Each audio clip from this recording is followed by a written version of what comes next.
Hi, Jenica Lopez here with a new season of My Overcomfort podcast. What's Overcomfort all about? It's about inspiring confidence in all of us and choosing calling over comfort. Every Tuesday, I'll be having real and honest conversations. You'll hear it from me first before any chisme hits your social media feed. Join me as I create a space where opening up is not only okay, it's encouraged. Listen to Overcomfort Podcast with Jenica Lopez on the iHeartRadio app, Apple Podcast, or wherever you get your podcast. I'm Diosa. And I'm Mala. We are the creators and hosts of Locatora Radio, a radiophonic novela. Which is just a fancy way of saying a podcast. We're two LA locals turned full-time podcasters, and we talk about everything. From sexual wellness to pop culture, internet drama to politics, and everything in between. So if laughter and learning are something that you crave, subscribe to Locatora Radio, your prima's favorite podcast. Listen to Locatora Radio on the iHeartRadio app, Apple Podcast, or wherever you get your podcast.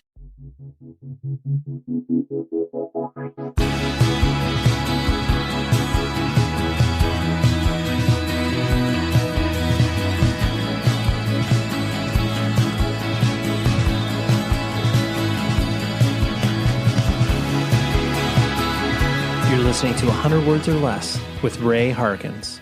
Hello, everybody. Welcome to another episode of the show where we talk to people who are involved in independent music, whether it's punk, hardcore, metal, indie rock, emo, whatever it is. We talk about it. We dissect it. We really dive deep into the people that are involved with this stuff. If this is your first time here, welcome. There's a seat in the back. Grab a cup of coffee. Plenty of room for you here. And you also have like 500 some odd episodes to catch up on. Sometimes people legitimately email me, and you can email me at 100wordspodcast@gmail.com and are like, where should I start? And I say, anywhere. You can have any of these discussions put right into your ear holes. Just pick a spot, any spot. This is not like a narrative podcast where you need to listen to every single episode, but you'll notice there's some similarities. But I'm thrilled to welcome a second-time guest on this show. You know me, I tend to not really bring people back on the show unless it's been a long period of time or there's a real pressing reason to make this happen. And this is my friend, Scott Lee. He is a man about town in the music industry, so to speak. But the reason I have him on is the relaunch of the New England Metal and Hardcore Festival in Worcester, Massachusetts. I used to joke around and say Worcester, but it's like that is a horrible Boston accent, and that's not even how you say it with a Boston accent. But Scott Lee runs the thing with many other people involved, but he, picks the lineups, executes a lot of stuff. Really cool. It's a festival that hasn't been going on for the past couple of years for many obvious reasons, but it has come back with a vengeance. Like, let me just give you some of the bands that we got going on. So it's like, Parkway Drive, Lamb of God, Hatebreed, Shadows Fall, Terror, Black Dahlia Murder. So many cool bands. Vane. It's a great 2-day festival. I've been to it many times in the past, and I'm thrilled because I'm going to be going out there and doing some live podcasts from the event. Really fun. So anyways, had to have Scott on, talk to him about his perspective on the music industry, post-pandemic, festival lineups and curation. He also manages a ton of bands. And he also runs a merch company. Like I said, he's a man about town, but I was very happy to have him on the show again. What you can do as a listener to support this show for $0 is you can rate and review this show on Apple Podcasts. I know you hear that repeatedly, unlike millions of other podcasts that you listen to, but it genuinely does help, and you can take 30 seconds out of your day to do that for this show. I greatly appreciate that. And you can also leave a rating on the Spotify platform. Those are the ways that the show gets discovered, and all the algorithms can work in our favor if you do that, because I see you. There's like legit less than maybe 1% of the people in the audience that actually do that. But I would appreciate if you would do that for the show. And like I said, I love email. You can email the show at 100wordspodcast@gmail.com. Love to hear feedback, all that sort of stuff. And continue to support You're the Knife. I will toss a link in the show notes if you have not paid attention as of late. Year of the Knife. Maddie, who is the vocalist of the band, she is currently in the hospital. The band got in a pretty severe van accident. It's awful. And there's a GoFundMe out there. So I will drop a link in the show notes and you can absolutely donate there. I have done so. And we continue to hope, pray, give good vibes, whatever belief system you have towards Maddie as she recovers, because it's awful. And obviously we would love to see the band get back on their feet and out there on the road, but it's going to be quite a long journey. So go do that because great band and great people. So let's dive into the conversation with Mr. Scott Lee. I love it. New England Metal and Hardcore Festival coming up in September. I want to say it's like the 17th and 18th. It's a Friday and Saturday.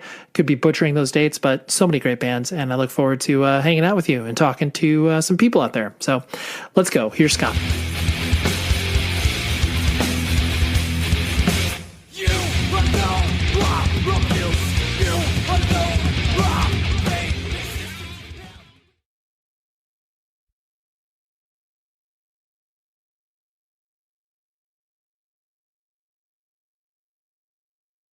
It felt like a while ago that we podcasted, and then I looked at the date and I was like, oh, it was actually right before the pandemic. So, that's like 4 years ago or whatever. But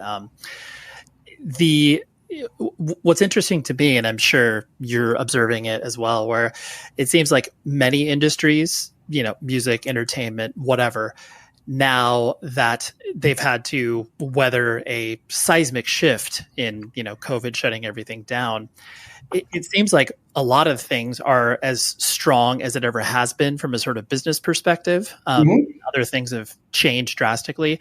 What, I guess, in general, what are your observations now that, the world is obviously is what it is now? I think there's a lot of things like with the music industry, it's shows, coming out of the box, when COVID was, going away, which is weird to say. And I don't know. That's whatever.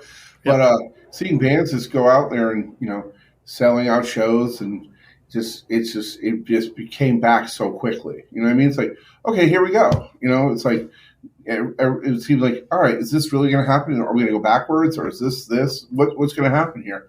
And I did a reunion last year with Shadows Fall at the Palladium, and it was just like it was towards the end of COVID, and it was sold out, and it was awesome, and it was like, and everybody, it seemed like everybody wanted to get the fuck out of their house, and it's like, yeah, we're going, here we go, yeah, what's COVID? Doesn't matter, let's go, and it was incredible, and it sold out, and Brian Fair said it the best. He goes, at the end of the show, he's like, and like, I knew 30 people that got COVID from that show.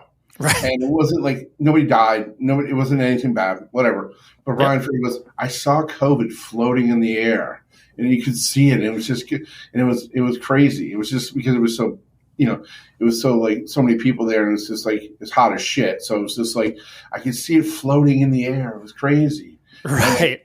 And Brian's our favorite metal hippie, so Yeah, he knows what's up, and it is interesting to, like you were talking about, where when people started to book tours, and I know that so many bands ran into the problem of obviously everybody going out at once, and so there's this huge backlog of not only venues getting 14th and 15th holds down to like vans and buses being like, it's like, good luck trying to find that. Yeah, people are calling me like, you know anybody with a bus? I'm like, no, dog. No, what are you talking about? Like, there's so many buses. There's not enough buses. Not enough bandwidth. It's just crazy. I'm like, yeah, because floodgates open. That's what it was. Yep. And everybody's trying to make all their money they lost, or put on the side. It's just like, it was just incredible. It's like, yeah, do this, and like. People just wanted to get out and have fun and hang out with their friends that they didn't see for, in the time. It's like, it was a weird time. It was a very weird time. Like the first, we did with Soundwave, VIP ticketing company that I own, and like we did the first year of Furnace Fest coming back, and people were so happy just to be outside and watching a show, and it was so exciting, and it was just like, yeah, this is awesome. yeah, you can step on my toe. It doesn't matter. I'm outside. It's great. You know, blah, blah, blah. It was just like, people are so happy.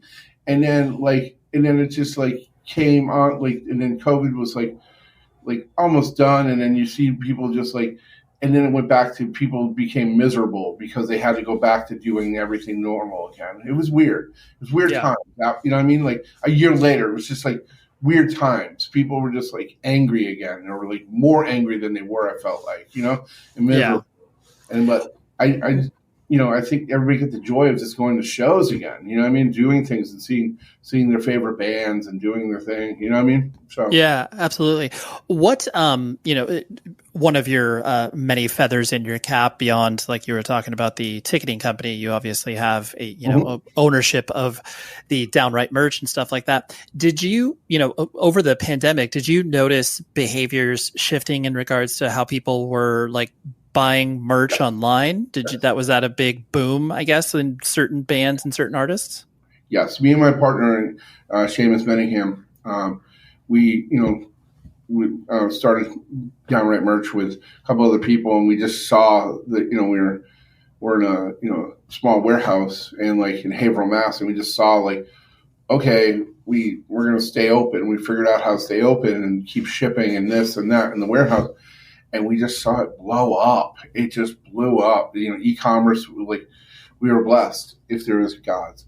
And it's like we just saw people just were supporting bands that way or labels that way, and it was amazing. It was really amazing. It's just like, yeah, I mean, that was the only way for bands to you could do live streams or you could do whatever, but your merch store was kept the lights on for you for a lot of people. Did you notice, not to interrupt your train of thought, but did you notice a particular, I guess, genre, or was it just kind of across the board? Because, I mean, to your point, like when people feel like they need to support, bands or what have you, it's probably lesser to a degree of maybe, a more mainstream artist. But, I could be wrong about that. I mean, the metal community definitely, stood up. I mean, it was definitely that, like we would do, more like on the hip hop side of things too. You definitely saw this, the support there as well. But definitely the metal community and just how the metal and hardcore community just was like ready to go. Like, cool, drop this T-shirt, bam, that's out of stock. Okay, cool, da da da. It's like it was just people, wanted something to do, and they were just buying stuff on the internet. And it was good, yeah. Supporting, No, that's cool. And I did think that because people found, especially too, where it's like the 2020, summer of unrest with, Black Lives Matter and like so many bands feeling like they obviously not only needed to support themselves, but, throw their weight behind the cause that they felt so compelled by. And they obviously couldn't do it any other way besides selling merch. They're like, here's a shirt, all the proceeds are going to this. And it was like bands of all shapes and sizes. And it's just cool that like you're talking about where the, people felt compelled to support the bands, but then also, are just like so engaged with how to support whatever cause or whatever band they're looking to do.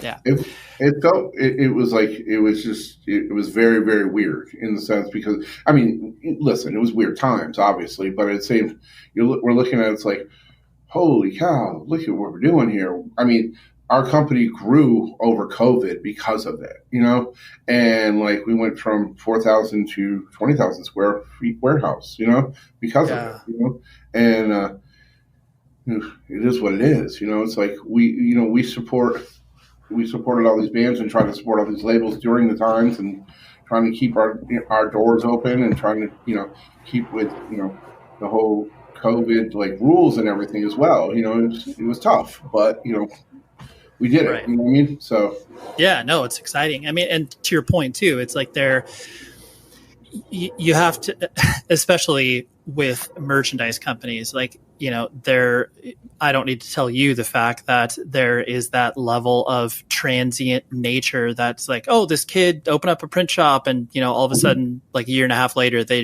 realize that like, oh my gosh, this is too much work or whatever. And so to have, to your point, that consistency and the idea that like, we have people that will help fulfill this stuff, and being a reputable source for people to go, like that's, that you have to be proud of the fact that you've been that for many, many years. We are very proud. I mean, like I said, my partner Seamus Benningham, he runs the ship over there, and it's like keeps it all flowing. It's like, a lot of it is just like trial and error. There's no, it's like, how do we do this? How do we do this? Moving into a different warehousing, and like, okay, cool. We got to make sure that the U.S. Postal Service can, take care of us, in the sense as well.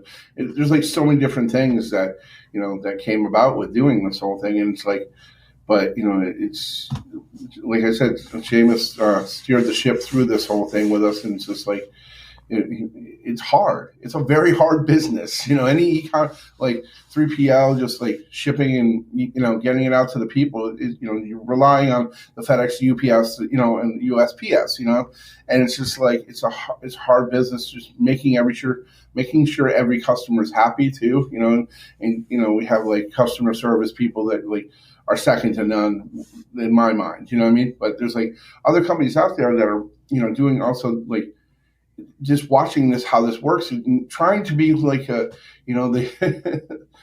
to be like the Jeff Bezos of merch, I guess we are trying to be, you know what I mean? Or like, it's like trying to make everybody happy and trying to make sure the bands are happy, make sure the customers are happy.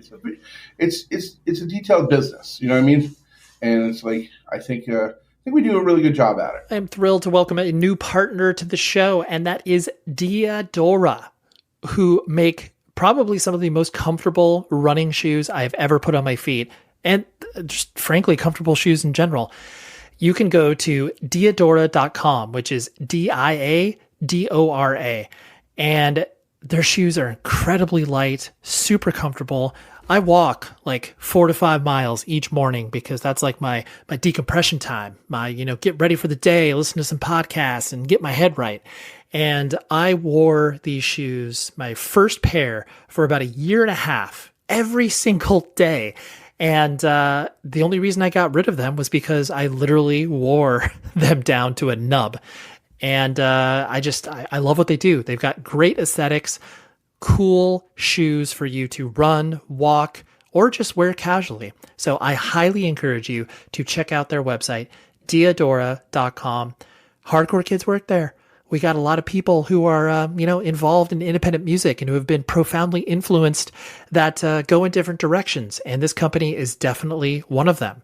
So, if you want to support the supportive and you want to support the scene, so to speak, go to diadora.com, check out the awesome shoes that they have, and live in comfort, okay? So thank you very much to Diadora. To your point, like when you're in the margins business where it's like, it's a matter of making sure the bands get paid what you've agreed to pay them to. Mm-hmm. And then, when you're talking about a matter of 50 cents or 75 cents on certain items, it's like, that can make it or break it for you. Yeah. And so, like you said, that definitely is difficult for people that maybe don't have that sort of experience and, being able to, like you said, have a person to be able to, see it through difficult times or whatever. So it's cool. So putting the reflection on New England Metal and Hardcore Festival, that's obviously it's a storied institution. You've been there since day one. And I know this sounds like a very basic question, but why now? Was it just a matter of like, all right, well, we were kind of maybe thinking about it before the pandemic, kind of took hold, and why now? There's a couple reasons, a few reasons. I saw Jamie doing the Milwaukee Metal Fest, which is great, and support him in any which way, shape, or form. Good old friend, Mr. Josta there, and like he basically kicked me in the ass to go back to the people at Mass Concerts and go, hey, yeah, let's go, let's try to do this. You know what I mean? John at Mass Concerts wanted me to do it, and I'm like, he's like, we could do things outside now. It's great. I'm like, yeah, I know. But it's like, part of me was like, I want to close that chapter of my life. And then we did a thing last year called Tattoo the Earth. Mm-hmm. And we had a great time, and it was amazing. And like putting that together and, with all the bands and friends and everything like that, it just like made me think. And then, like just this could be cool. And then people were hitting me up like, you should do this again. You should do this again. I'm like, I don't know. I'm going to be 52. I don't know. I was like, all right, fuck it. We're going to do it. And so hit up the people at Mass Concerts and was just like, yo, let's figure this out and put this together. And John had already had Parkway Drive booked, for that Friday. And I'm like, let's go. Let's figure this out. So we put together, we used the same, like basically the whole formula from Tattoo the Earth that we did the year before, like having 2 stages.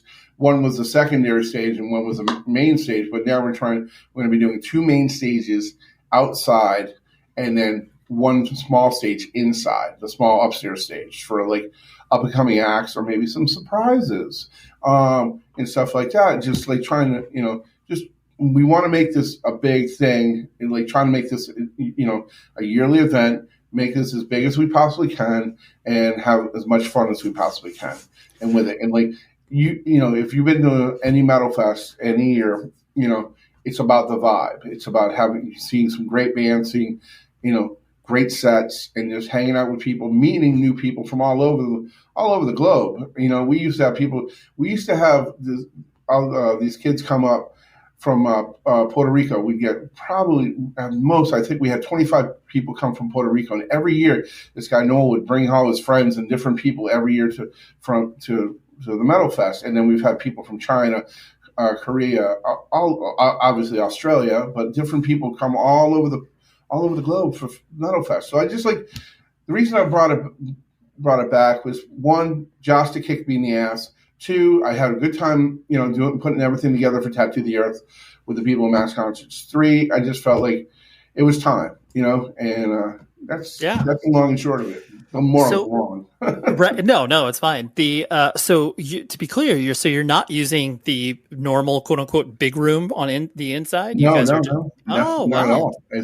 That's going to be, we're actually looking to do some stuff in there with like, podcasts and different types of living areas and stuff like that. We're also talking to, we're trying to do something with Jeremy Saffer and Mike D, but with some photo stuff and some artwork that Mike's done and stuff. We haven't confirmed that yet, so I don't know if you want to put this in podcast. But yeah, right. Like, but you're looking to it's like a multi-purpose sort of art space, for lack of a better term. Yes, correct. Like, and then the upstairs room will be in full effect, and like it's gonna be crazy. And it'll be a good time. Yeah, and, it's gonna be great. No, that's cool. That's cool. Kind of reflecting like you were just doing right there in regards to all the different people that you're pulling from all over the world. Because it is interesting how, because I mean, God bless Worcester, but it's not exact. It's different than Los Angeles. It's not like people, actively go to, Worcester because they're like, and I use that Worcester because I want to make sure I'm getting the Boston pronunciation correct. No. You're actually saying it wrong. It's Worcester. Worcester. Worcester. Worcester. Okay. Worcester. Thank you. There's a Boston accent, there's a Worcester accent, and then there's a Western Mass accent. Okay. I appreciate that. So like I said, not throwing stones, but it's like, it's not exactly a destination that most people, it's on the top of their list, but you, like you said, you've been able to attract people coming there and being like, oh, wow, this is a really cool event. If I were to put you on the spot in regards to sort of, Mount Rushmore, sets that you can recall, and of course, I understand they're all your favorite children because you've booked it for many years, but what stands out as far as sets over the years that you've personally been like, wow, that's pretty iconic that we were able to do that? Man of War, first year. Earth Crisis was direct support to Man of War. That was pretty cool. Right. I totally forgot that Man of War played. That's amazing. That's right. I mean, it was like then the years Meshuggah headlined, the year of Megadeth headlined. Don't ask me the years. I won't. I'd have to look them up, but that's okay. Those are definitely iconic sets. There's years that like, it's like, man, there's so many good. Like years Sleeping Giant played, that were amazing sets upstairs. I mean, there was just so many good sets. Like, like when Turnstile played Metal Fest, that was a great set. It was like there's so many like iconic type of things that like I wanted to do this at home. I'm in my office because my home office. I have all the posters and everything. I can go this, and this, but you're definitely putting me on the spot here, Ray. No, I know, and like I said, the Mount Rushmore is like just whatever 3 to 4 sets. I mean, I wasn't there for every single year, but I definitely have a very vivid memory of Converge playing one year where it was, gosh, I want to say it was maybe 2005 or so, but there was this interesting vibe at that particular evening where it was like this, I mean, clearly at that time there was a little more lines drawn between the division of like metal and hardcore, but like, so there was a little tension in the air, and it was really fun because Converge came out and Jake was just like, for whatever reason, like you could tell he was just on one, and he goes out there and he's just like, what's up, New England? Or New England Metal Hardcore Festival, we're Converge. Fuck you. Yep. They go to their set. Yep. It was great. I just remember that because it was like, as a hardcore kid that identified more with that than metal, it was just like kind of being like, all right, guys, like like just let's stop the pretenses, like let's just all enjoy what we're doing here and just chill the hell out. Like it felt so cool. Yeah, it was like it definitely like Converge sets were fucking great any which way, shape, or form. You know what I mean? And so like I think it's there was I'm trying to think of like a moment like that I was just like, oh, this is fucking great. Like, oh my God. Like Killswitch Engage when Jesse comes back. You know what I mean? And they announce it like so it was Killswitch Engage and Every Time I Die was direct support. And it was just like, and we found out 2 months in advance that Howard wasn't in the band anymore. And they're like, we're trying to find a new singer. And I'm like, just get Jesse. And they're like, well, you can, they're like, basically in long and short of it, you can go, hey, if you don't want us to play, we don't have to play. And I'm like, we can just pull. And I'm like, no, we're going to wait it out. And like, I knew they tried out a bunch of people, blah, blah, blah. I knew the whole thing. And all of a sudden they're like, okay, we're good. I'm like, who's the person? They're like, and this was on Friday. You'll find out on Monday. And I'm like, are you fucking kidding me? Come on, let me know what the deal is here. And that was great when announcing that Jesse was back. You know what I mean? And that was his first show back was Metal Fest. Right. And that was an amazing time. Yeah.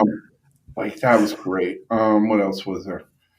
I'm trying to think. No, that's good. You definitely you painted a accurate picture of just some the diverse heavy lineups that you could have, where it's like very rarely would you be able to ever see these bands play the same show, let alone on the same stage. Oh yeah, I mean the 2014 Behemoth set was amazing too. We're here to talk about band merch, and rockabilia.com is the place where you can find so many pieces of officially licensed merchandise from bands like Slipknot, Iron Maiden, Metallica, Led Zeppelin, Jimi Hendrix. If you or your friends or family are into music, this is the place that you can find stuff. 100 words or less. That is the promo code that you can enter on the website and get 10% off of your entire order. It ships from the Midwest here in the United States of America, Minneapolis to be precise. Hardcore kids work there. And I know that may sound like, I'm just like throwing that in there as as an afterthought. It's not. I love working with companies that have similar principles to all of us and have done really cool things within the context of the music industry or even the broader community as a whole. So rockabilia.com. I love what they do. And like I said, all officially licensed. Bands get paid. It's the real deal. 100 words or less. 10% off your entire order. Ignore the box that pops up that's like, hey, so, sign up with your email and you get 10% off. I'm giving you the promo code, guys. You don't even need to do that. So check out rockabilia.com and enjoy shopping there. Thank you for your continued support, Rockabilia. Just because you've had, a lot of experience in regards to, just not only booking festivals, but booking shows, what would you say is kind of different than what it was, maybe, 5 to 10 years ago, booking this year's run? I mean, I know that you were primarily focused on the Saturday lineup, but do you feel like it's like, all right, well, bands are just, commanding higher guarantees now, so our budget doesn't go as far? Or how does it, what differences do you notice? Yeah, I mean, definitely it's a, a seller's market out there for festival, festivals, and band, band make more money on a festival. You know what I mean? It's like, if you have, they demand more money. It's not like, it's like, well, if you're not going to give us this money, we're not going to play. It's pretty simple. And like, the festivals pay it, and you got to be part of the game, play the game with it, but in turn, sometimes, basically ticket prices go up, you know what I mean? And experiences go up with that. And that's how this all works and put it together. So it's like, trying to make do and getting sponsors involved, get everything involved, try to keep the ticket price as low as possible, but make sure that you got to pay the bands. It's not like, Wayne's World, you book them, they will come. No, it's like you have to pay these people what they want and put together the best festival and try to make, build up, save the costs on different revenue streams, whether it's, beers or, different types of sponsorships or everything like that. So it's a big game. It's a new game. It's definitely a new game, especially now that we have a bigger, outdoor area, with bigger capacity. And it's like, but, it's good for the bands. It's like, it makes them more money, and they deserve it too. It's like, it's not, it's like back in the day, we only had, 2,500 tickets we could sell for each day. So we didn't have and we couldn't do a ticket. We couldn't do $100 ticket back in the day, Right. It's ridiculous, so we had to, that's one of the reasons why I stopped doing it too, was because I didn't have an outdoor venue, and I didn't want to bring this anywhere else. You know what I mean? You can't bring it to Connecticut. You can't bring it to Boston. It's made in Worcester. So it's like, I'm not going to do this anymore. And Mass Concerts kept doing it for a few years after I stopped doing it. But it's like the pays go up for festivals. That's what it comes down to, and it's nobody's fault, and it's just how it is nowadays, and it's fine. Yeah. You just got to work. You got to put together the best bill you possibly can, which I think we did. I think we put together a hell of a bill, and it's like, and it's we're trying not to gouge the concert goer. We're trying to give them the best experience possible, and it's like we try to pull out all the bells and whistles for everything, and try to make this as fun for everyone, bands and concert goers, us, and just me. I want to have a great time, and just like have a great vibe for the whole lineup. We don't want to gouge anybody, So yeah, well, and I think to your point too, where it's just like that. It's as in everything in life, it's a delicate balance where you have to have the understanding of your overall budget. You have to have the understanding of like what the most comfortable amount to charge the tickets. And then obviously find a, happy medium where where it's like you said, the bands are getting paid, everybody, kind of, as long as everything is operating, in concert with one another, to pardon the pun, it will be, it will work, where it's like bands get paid, kids show up, like everything works. It's like when one of those, it's like if a band becomes too predatory, where they're just like, I mean, you obviously don't have the choice. You have the choice to not book them, where it's just like, dude, I'm sorry, guys, like you are not worth 150 grand. Like, you're sorry, I just can't do that. I'm moving right along. So yeah, there was a few of those, to be honest with you. It was like, sure. No, God, no. What drug you on? It's like, it's definitely situations like that. But it's, like you said, we have to understand our capacity, understand our budget, understand what we can provide. And that's it, and we want everybody to have a good time. Let's talk about our friends at evilgreed.net. They are an amazing web store solution for bands and record labels. But what matters to you, the listener, is the fact that you can go to evilgreed.net and shop to your heart's content. They got vinyl, music, shirts, sweatshirts, long sleeves, all with a very specific point of view. They're based out of Berlin, Germany. They honestly act like a record label in the way that they welcome partners in. They're not just open up the floodgates to be like, all right, anybody and everybody can kind of come on in. Let me just give you a small smattering of the sort of bands that they work with. We got Nails, Brutus, Full of Hell. They just launched a store with Better Lovers, who, if you are living under a rock, it's X Every Time I Die and Dillinger Escape Plan. They also have cool stuff from Gate Creeper, Blood Incantation. You get the point. If it's heavy and artistic, they're probably working with it. And some of the cool record labels that they work with, Triple B, Flat Spot, Sargent House. Like I said, you get the drill. And you heard me say, Berlin, Germany. That may be a little scary for you living in the United States, but don't let that scare you, because they ship stuff out very fast. The shipping rates are very, very economical. Like, we're not talking like you're going to be paying twice the amount of whatever shirt you're paying for to get it to you in the United States. And I've ordered from them before, and it's got to me in like a week. It's incredible stuff. But the most important part is using this promo code 100 words. It gets you 10% off your entire order. And trust me in saying that if you listen to this show, you absolutely will buy probably at least 2 t-shirts, if not more, from their web store, because I know I have done that myself as well. So 100 words, 10% off your entire order. Thank you very much, Evil Greed. This show is sponsored by BetterHelp. Trust me in saying that life's paths are not very clear. Most of the time. I mean, honestly, we're all kind of taking stabs in the dark, but that is what makes therapy beautiful, because you can bounce these ideas and these things you're going through, whether it's relationship stuff, career stuff, whatever it is. When you have someone you can lean on, it makes the world just look that much clearer. I'm a huge advocate for therapy, and that is why I love working with BetterHelp. If you are thinking of starting therapy, please give BetterHelp a try. It's entirely online. And because of that, it is extremely convenient, flexible, and suited to your schedule. You can just fill out a brief questionnaire, then you get matched with a licensed therapist. And if you're not digging the vibe, you can switch at any time for no additional charge. Let therapy be your map with BetterHelp. Visit betterhelp.com/Ray to get 10% off your first month. Just do it. Trust me in saying that therapy is helped out my life tremendously, and I think it can help yours out too. That's betterhelp.com/Ray. You get 10% off your first month. Try it. Therapy is great. Now on with the show. Something that I've found interesting as well in regards to this actually dovetails into the conversation we were having last week in regards to the popularity of hardcore, where it's like, you know, it's arguably the most popular it ever has been.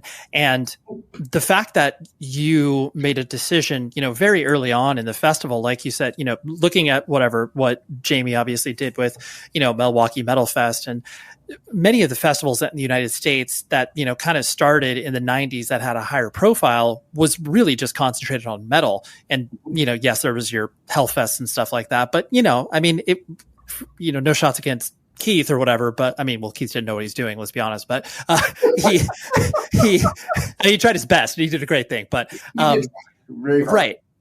But then I think the inclusion of the fact that not only you're like New England Metal and Hardcore Festival, like it's such a deliberate decision. So like, was that, I mean, like hard baked in when you started to have involvement with it? 100%. You know, okay. Like, we would do shows, like I would try to do shows with different hardcore bands and death metal bands all the fucking time. You know, and Jamie Johnston did the same thing. You know, this area, like, okay, let's talk about Overcast. Overcast is a true metalcore band. They are like, they have metallic riffs and it's breakdowns and, you know, but, you know, and Brian's vocal, you know, lyrics are, you know, through and through. It's like, I just don't, like, it came from, like, I feel like metalcore and hardcore, metal and hardcore combined, smashed together, came from this area, or, you know, blew up in this area. You know, it's like Shadows Fall was, you know, it's like On Earth, Aftershock. I wanted Aftershock to do a reunion for the festival, and nobody got back to me. Oh, bummer. You're like, I tried. Yeah. And, you know, there was a couple other reunions I tried to do. I can't bring up right now, but I want to do next year. But, yeah. Right. And like, but I feel like, you know, it's like Converge played with Entombed, or, you know, different shows like that, or Hatebreed played with Entombed and Pearl Street in Northampton. Like doing different shows like combining shows all the time. Yeah, would there be fights? Fuck yeah, there'd be fights. Hard-nosed asshole, whatever, put everybody in a box, blah, blah, blah. There's going to be problems. But, for the most part, it was fine. But that's what we put this together with. It's like metal and hardcore festival. That's, basically what I came to be with all this stuff. You know what I mean? Right. I love Napalm Death, and I love the Chromax, and I love Slayer, and I it's like I love Terror. You know what I mean? It's like but there's so many people in this area that feel the same way. You know what I mean? So that's why it came about like that. And it's like, right. You had no choice in the matter. And it to your point, it is very true where it's like that particular area, the whole, whatever, Merrimack Valley in general, it has like all of that. It's like, the amount of bands that came from that area of all shapes and sizes, of all sounds. And like especially if you're talking about heavy stuff, you're like, oh yeah, we can't not have a hardcore band or like a metal band or the fusion of the both play because like that's just what we do. Yeah. We did all in the beginning, we did all different kinds of bands as well. There were like, it was like metal, hardcore, it's like, even like we did some like, had some new metal bands, whatever, but it was sure. Like, but it's like, it's like mainly it's just metal and hardcore, it's like, Overkill and Converge and everything between, it's like Madball and Vital Remains and everything between, it's like, let's go. Right. And having right. Yeah, we got it. Actually, that right. That and that strikes a question in my head in regards to how, I guess, because I'm sure you had fun, having these conversations behind the scenes as you were, planning each year in regards to like maybe how far you could stretch the boundaries of what people would be, interested or comfortable with. Like, clearly, like, putting Taking Back Sunday on the bill, like, yeah, you could do that and it like technically could work, but at the same time, it's like, it doesn't really fit or whatever. No, it doesn't fit. Right. Like This Is Hardcore doing Saves the Day was amazing. That was a great thing. I sat there and watched Saves the Day. Right. People jumping off. It was a great set, but I can't do that. We can't do that. It's like, it doesn't work, Right. What's the farthest that like in your head that you felt comfortable? That you maybe didn't actually set forth in booking, but like, what did you were like, okay, maybe if we stretch it this far, or did you understand the assignment? Yeah. Okay. Attack. The farthest, right? Yeah, the farthest. It was commercial metal, but so was Atreyu, but we did Atreyu, but that was back, Atreyu was on, Victory and blah, blah, blah. It all worked, it's like, yep. I don't know. That's as far as you went. Yeah, definitely. Yeah. You sitting at the intersection of what you do within the context of the music industry, merch company, festival, and then management. And you've been able to work alongside of a lot of different bands of shapes and sizes, all, in the context and confines of, metal and hardcore. But, like a band like Kubla Khan now, where it's like, you've watched them grow to where it's like, they ostensibly are a full-time band now. Whereas like, many, 5 to 6 years ago, like there might not have been a pathway for them to do that.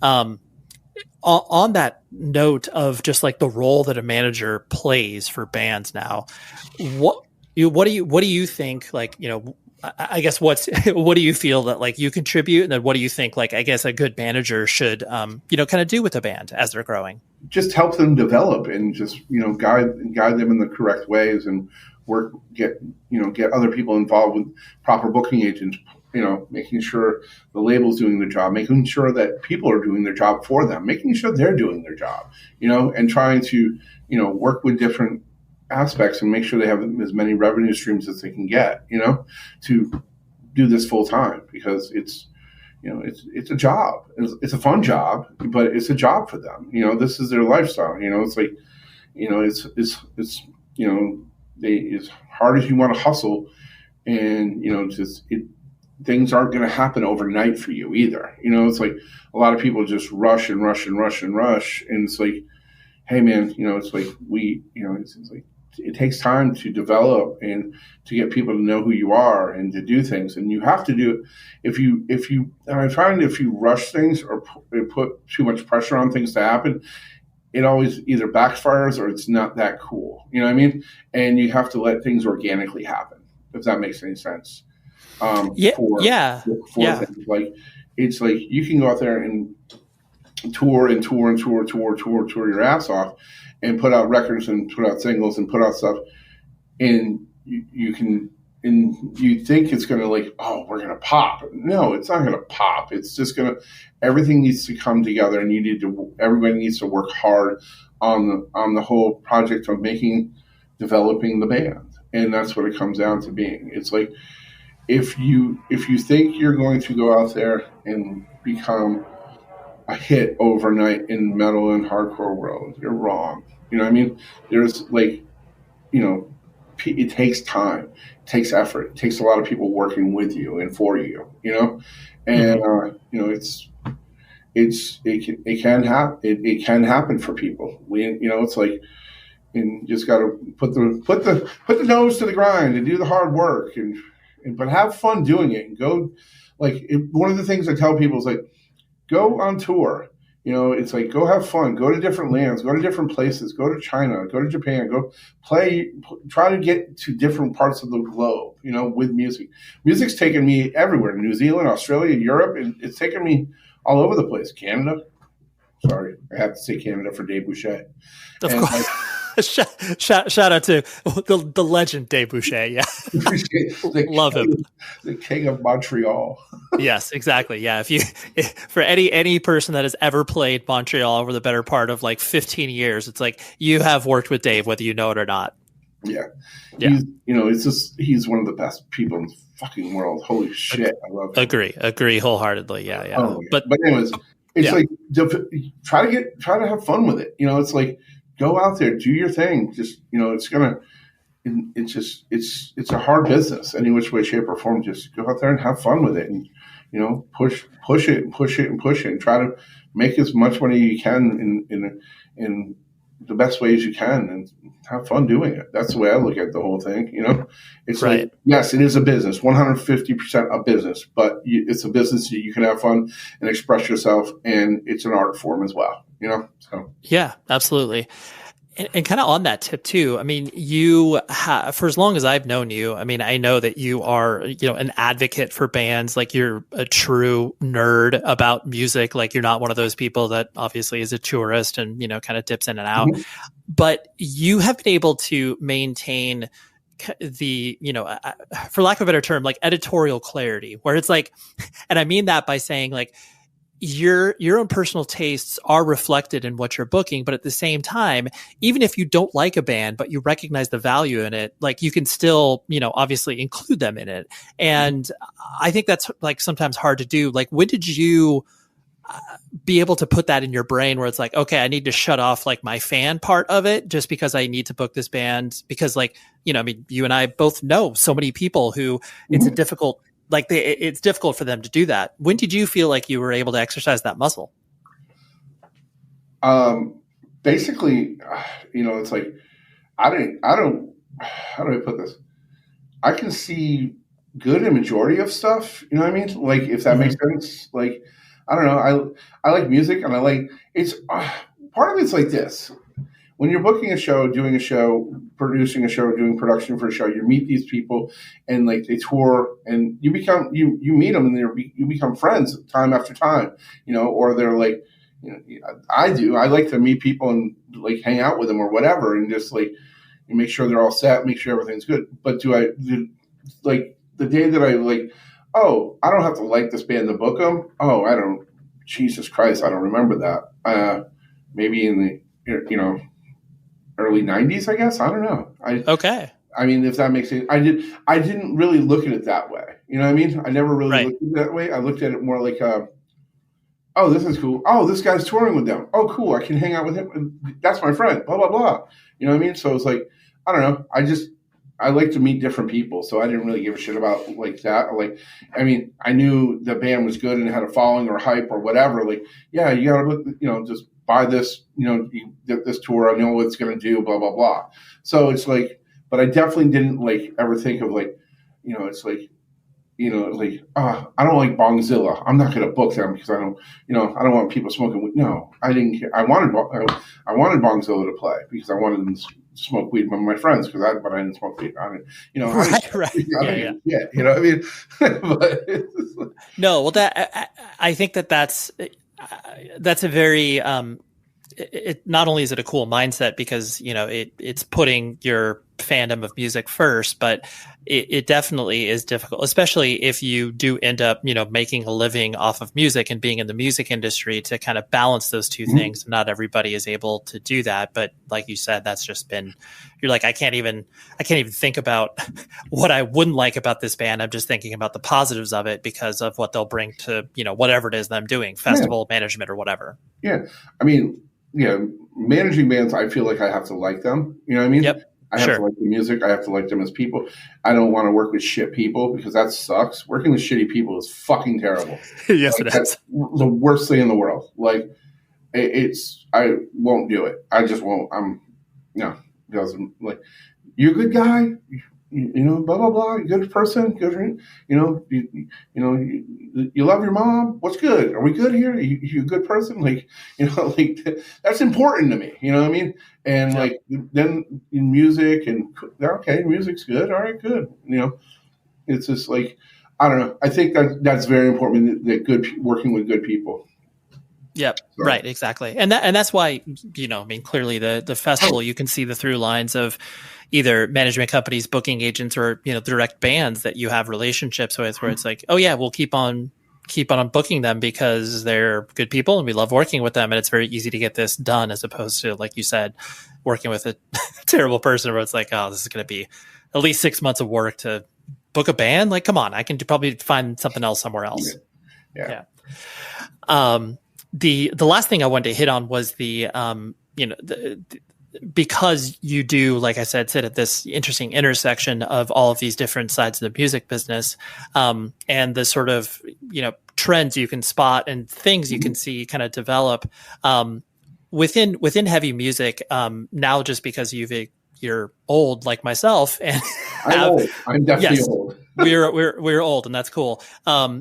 What sort of things do you kind of notice? Maybe not even so much like a trend, like bands are sounding different perspective, but just like, oh, like this is the way, kids place a premium off of, like not owning something physical, but going to shows or whatever. Like, what are the sort of things that, you think are most important to, I guess, concert / showgoers now? Good line up the show itself. You know what I mean? It's like having, just having a good time. Seeing a great show, seeing, your favorite band go up there and just kill it. That's what people want to see. It's like, they also want to hang out and be friends and meet new people, and hang out with their friends that go to shows and do things and have some drinks and let loose. It's like, but the show it has to be a good show. They want to see a good show. They want to see people pour their hearts out and destroy it, and like, they want to see freaking everybody just crush. That's what they want to see. That's what I feel like they want to see. It's like, I went to Weezer the other night and outside playing him, and I was like, and they put on a hell of a show. It was great. They put on a fucking killer show. It was great. I mean, I watched 2 songs and I left because I'm fucking old, but it's like, and you're like, I got it. Yes. I got it. I gotta go now. I'm going home. I'm going to go to bed.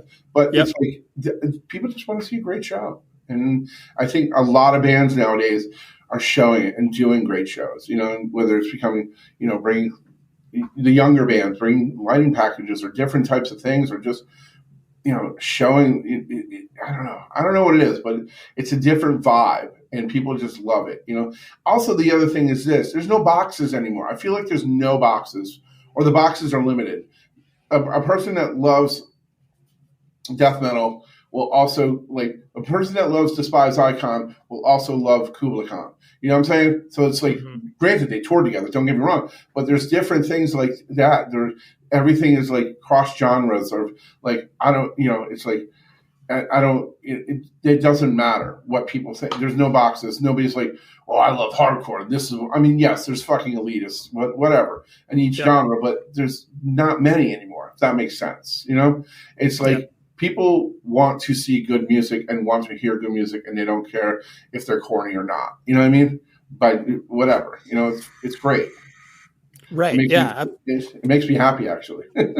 Right. Yeah, exactly. That it's like even though you are always still going to be rooted within the context of what it is that you've built, it's like, the definitions are a little bit broader now. So you can, book bands that are, maybe not completely outside the norm, but it's like you can have these bands that it's like, oh yeah, they're hardcore adjacent. No one would, bat an eye, or they're metal adjacent. No one would bat an eye, and it feels good. Whereas like maybe 7 years ago, you couldn't do that because it was a little more restrictive.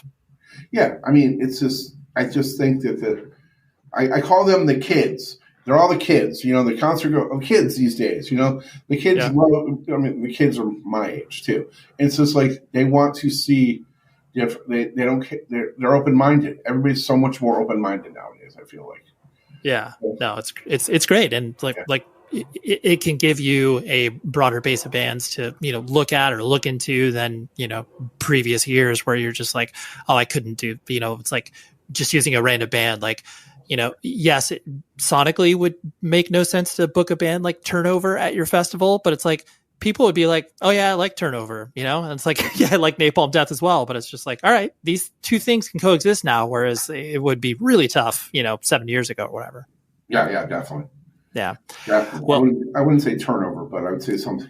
Understand? Yeah. No, I know that was the extreme reach there, but yeah, I understand your point. But well, I for one am extremely excited for the fact that you're doing this again, and I know that many other people will be excited to attend. So thank you for letting me peek under the hood, Scott. I appreciate you. No problem. There's more things under the hood here. I just want to please. Point out to you. It's like not more like. I do all this with other people too. So it's not just me running all this stuff myself. There's other people that I'm partners with that I work with that work with me on this whole thing. I'm just the handsome face of a lot of it, but right. No, it's true. And I think it's really important to not only articulate that, but to just be able to understand the fact that this is a lot of work from a lot of different people, up and down whatever organization, from, people selling beer and merch and stuff like that, all the way up to, the people who, and it's not even up, it's just, a different skill set that people are employing. So, yeah. Yeah. I mean, even with a management company, I have a partner, even, Downright Merch, I have a partner, Seamus, and Soundrink, I have a partner, Cody DeLong, it's like, and Jason Michaud. And it's like, there's so many different, looking at business, and how this music works and everything like that.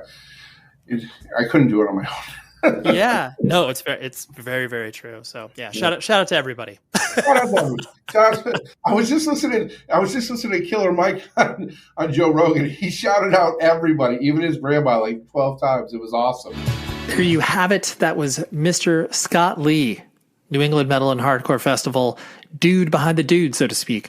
Like I said, you need to go check it out. They got tickets on sale right now. I'll be there doing some live podcasts. That is not that important. But what is important are some of the bands, like just so many bangers. If you like anything in relation to punk and or hardcore, you will love what they got going on. They got old bands, they got new bands, they got everything in between. And I know personally, I am very, very excited to watch a band like Vane play on Saturday in front of what could arguably be said as a hometown crowd, because, they live in that general Boston-ish area. But I'm just excited for a lot of different sets that weekend. So can't wait to do it. And it's September 15th and 16th. You can find them at anywhere on the internet. Just Google New England Metal and Hardcore Festival. You'll be able to find it. And there you go. Next week, I have a great discussion with another person behind the person, so to speak. I have Dave Castillo. He runs and is a co-owner of St. Vitus, which is an incredible venue in the New York City area. They've been doing shows for the better part of 10, 12 years, roughly speaking. And if you have paid attention to tours that go around the country, or just a spot to play in New York City, St. Vitus comes up on almost everybody's list, and it's now become an institution. where, people are talking about, it's like, oh my gosh, is this the best place to play in New York? There you go. So check it out. But Dave also plays in a band called Confines, and he has a long history with metal, hardcore, and punk. So, of course, I had to have him on and pick his brain. So that's what we got next week. Until then, please be safe, everybody. I'm Diosa. And I'm Mala, We are the creators and hosts of Locatora Radio, a radiophonic novela. which is just a fancy way of saying A podcast. We're two LA locals turned full-time podcasters, and we talk about everything. From sexual wellness to pop culture Internet drama to politics. and everything in between. So if laughter and learning are something that you crave, Subscribe to Locatora Radio, your prima's favorite podcast. listen to Locatora Radio on the iHeartRadio app, Apple Podcast, or wherever you get your podcast. Hi, Jenica Lopez here with the new season of My Overcomfort Podcast. What's Overcomfort all about? It's about inspiring confidence in all of us and choosing calling over comfort. Every Tuesday, I'll be having real and honest conversations. You'll hear it from me first before any cheeseman hits your social media feed. Join me as I create a space where opening up is not only okay, it's encouraged. Listen to Overcomfort Podcast with Jenica Lopez on the iHeartRadio app, Apple Podcast, or wherever you get your podcast. Trying to grab all the groceries in one trip? Oof, not how you would have done that. You know sometimes less is more. Like when you drive less and save with the USAA annual mileage discount. USAA. Get a